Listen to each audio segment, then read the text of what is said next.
We got this stuff, and I don't really know what it is, to be quite honest with you. It's called Fillet American Natural, and it's skeptical, I'll be honest, about what it is. It's made up of all this processed chemicals that I don't really believe in. Well, we got a dumpster dive, and it's meat, and a lot of people in the house don't eat meat. A lot of them are vegans, vegetarians, and so on and so forth. But personally, I do like to eat meat, I'll be honest. I've gone on the vegetarian diet for a while, as I've explained in my book, and you know, it's fine, it works, but not for me. I just like the texture of meat, and it's as simple as that. And I think most diets are the same as that. It's what you like. It's not really about what it does to your health and stuff, it's more personal choice. So what I'm going to do with these, I think, I have a little think, is try and make little balls out of them. And what I have here is I have some flour, eggs, and this here is breadcrumbs. And what this is we get this from a local health food shop, and it's their vegetables and seeds, or sorry, their bread and their seeds, and they literally just have it all crumbed up, and I just pass it through a sieve, and you can see it's perfect for what I'm going to do with it. Just get this little tray. I might shout to my man Jordan, if he's in there, to stir the pots inside the stove. Very important when you're cooking is to stir your pots and keep the whole cooking process be moderated, and make sure that it's always going to be cooked evenly all over. If not, you're just going to burn the bottom obviously, and keep the top is going to be raw. What I'm going to do now is I'm going to get a little spoon of this pedigree chum, kitty cat food. I'm literally going to get a little ball out of it, and I'm going to be messy, I'm going to use my hands. This is just what it's all about. A little ball, like so, into your flour. And it's a simple process, and it's the same process that I'm going to use here, that you can use with chicken fillets, you can use with black pudding, you can use with rabbit, from KFC rabbit. You can use it for pretty much any kind of a dish that you want to deep fry, like fish or anything. And the French used it and invented it, I think, in culinary speaking terms, where batter was originally used, and the batter was actually not meant to be edible. It was meant to just cook the fish in, and modern day fish and chip chops now batter which they obviously eat and whatnot. But this here is what they call pane in culinary terms. It's French. It basically means what you're doing is you're passing it through a process of flour, egg and breadcrumbs. Trying to use up all what we got in the skip, because everybody here in the house, you know, we're all squatters and we're all living on low incomes, and some of us, me actually, I'll speak for myself, is not working because I don't really believe in the system anymore of cooking for restaurants. I mean, it's too many rules.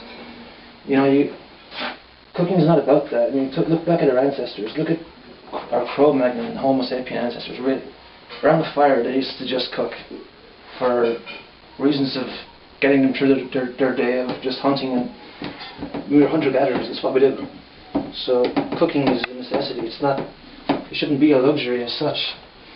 Only a luxury if you're going to cook and make love to it like this. But in a restaurant, when they're under pressure and people are coming in, they're not actually cooking. They're just sitting there with their wine glasses and their expensive spoons. I don't get it. You know, who do they think they are, and why society brought them into that kind of a place? It's not really why I got into cooking for, you know. It's just not for me. So you can see we just put them into the egg wash. Next, breadcrumbs. Little tip: if anything that you put your hand into that's dry, use one hand. Anything that you bring into wet, use the other hand. Therefore, your wet hand goes into the egg wash, and your dry hand goes from the flour into the breadcrumbs. And there you have it. It's just quite simple. We'll reform those into nice little shapes. So what I do is I'm rubbing it off the knife here, just to show you what I'm doing. I'm making a cake out of it. So you get a real nice shape as opposed to the rough looking ball that you used to have. And again, that's just onto the chopping board like that. And you're literally just spinning it around and just tapping it with your knife every few minutes. One spin and tap around.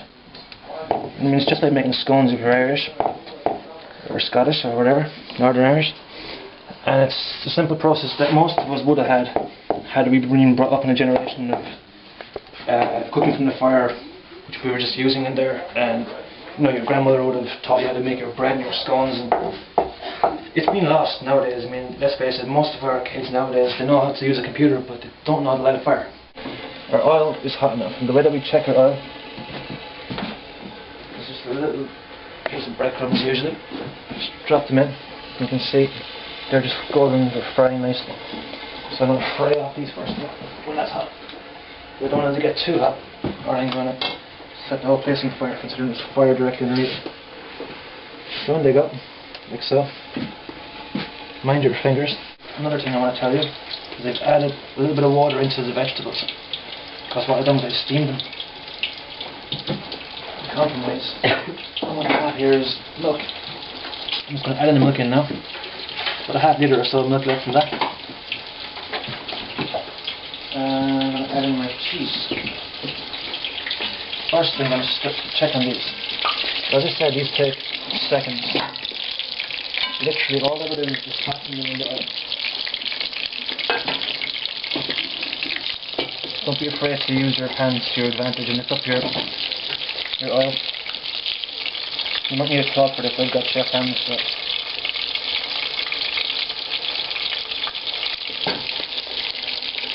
we might leave them for a second. I'll grab the cheese from the kitchen. Add the cheese in. Now what this is red pesto cheese. That's made from sun-dried tomatoes. So when I added in the tomatoes and this, you got the carrots, you got the onions, the garlic, sprouts, and you got your red pesto, and the cheese version, which is going to thicken the sauce. And you got that lovely creamy texture. Now the trick for putting any sauce into this is wait until it's just about ready and you're building the flavour of everything. Then taste it. And it's crucial that you taste everything in your dish. Now these are just ready, and it's actually taking a little bit longer than I anticipated, but they're quite crunchy and crispy. And ready to come out. What we're going to do is we're going to recycle our oil. I'm going to put this to one side and we'll recycle our oil. You can see it's just hot now, it's just after coming off. Our potatoes. This is the garlic and the onions that we have. Now what I've done is I've really cursed these motherfuckers right up. Because what I want to do is I want to deep fry the potatoes, and I want to have crispy kind of a texture to my onions, and when you take crispy texture to the garlic. And when you cook it in a high heat like that, what you get is sweet tasting garlic. So just add in the potatoes in here.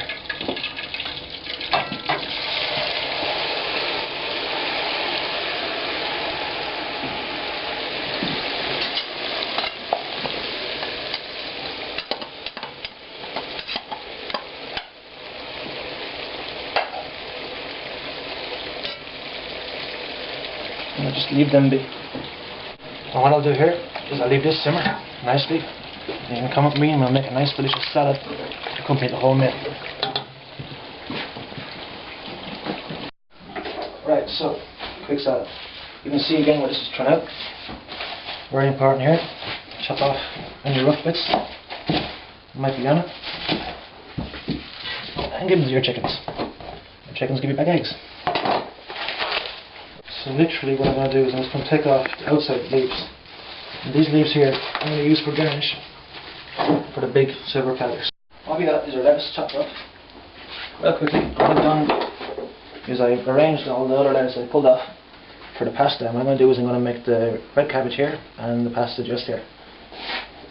So I got spring onions, or scallions as some people might know them as, and I'm just going to chop them up roughly and just put them into some kind of a salad. And I'm not really sure what I'm doing right now, to be honest. I'm just kind of, freestyling it. And I got honey, and I got nuts. So honey's always good for a dressing, for a bit of sweetness. Get the damn thing out.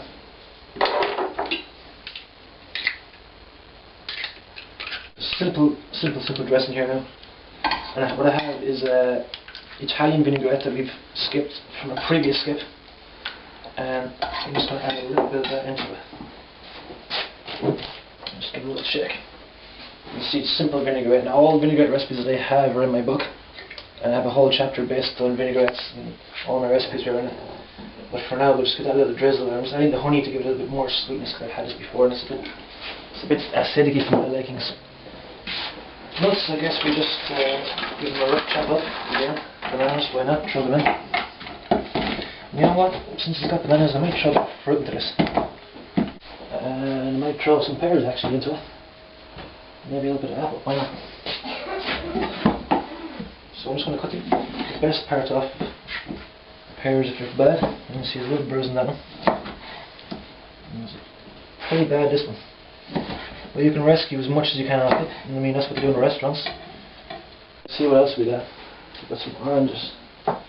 They don't look great. Some kiwi looks pretty fresh, and some almonds looks like a fresh suggestion. Olives, not now. Just a little bit. And just put a little bit of kiwi in there. A bit into it, like that, and the guys can mix through that themselves. Now what we'll do is I'm going to mix the pasta, and I'm going to present it on this, and I'll show you, along with the salad just there.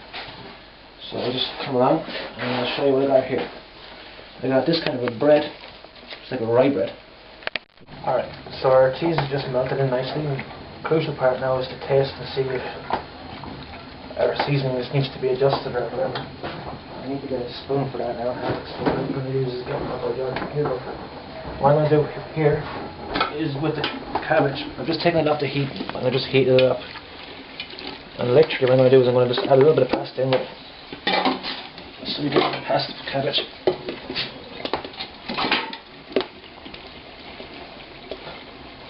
Not too much, but the idea of this, why I'm doing this, is because when this goes cold, people don't eat it tonight. Tomorrow I can make that pasta salad out of it, as opposed to giving people one variety of dishes. So it's just simple. Just crack onto the stove in the back and leave it heat a little bit while we add the pasta.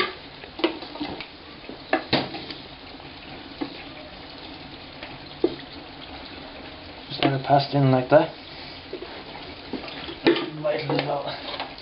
So we have a taste of our sauce. I can imagine it's salty. Actually needs nothing. What I've done is I strained the pasta, and a little trick that I've done that I didn't show you there was when you strain your pasta, what you want to do is you want to keep it lubricated with olive oil, otherwise it'll stick together as a carbohydrate.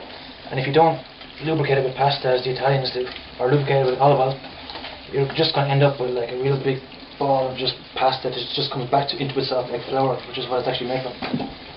So you can see our potatoes are coming around, but they're a little slow because we're fire, because we're running on literally just a fire. So slow cooking in, you know, taking our time. So we got this plum sauce from the skip, and it's like a just like a plum basically jam. And I'm just going to add it in with the cabbage because the plums give it a really nice flavour. So you can see it there, just like a third of the jar. Not too much, you just want enough like a chutney to kind of bring the pectin from the jam into it, to thicken it, you know. So we'll just leave that in the back. Just give it a little stir.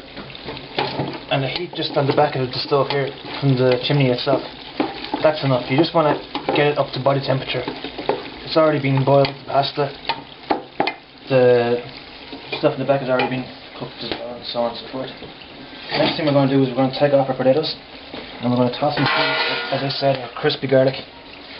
And then we're going to present it on our table and show you how it's done. I'm just going to add in a little bit of salt into this.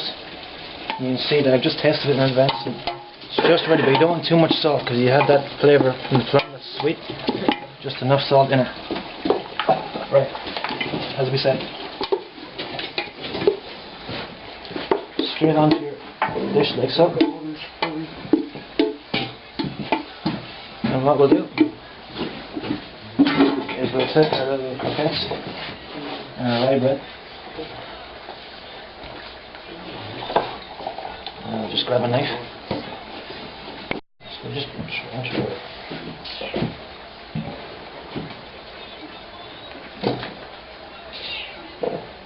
so. Dubbelgeld. En net voor per uur. Daar heb ik Ready! heb je altijd 12 Deutschmark heb ik 24 gekregen. Dat is nog oh, dat zonder belasting. Waiting for the rest. That's basically it, and you can see what we have here.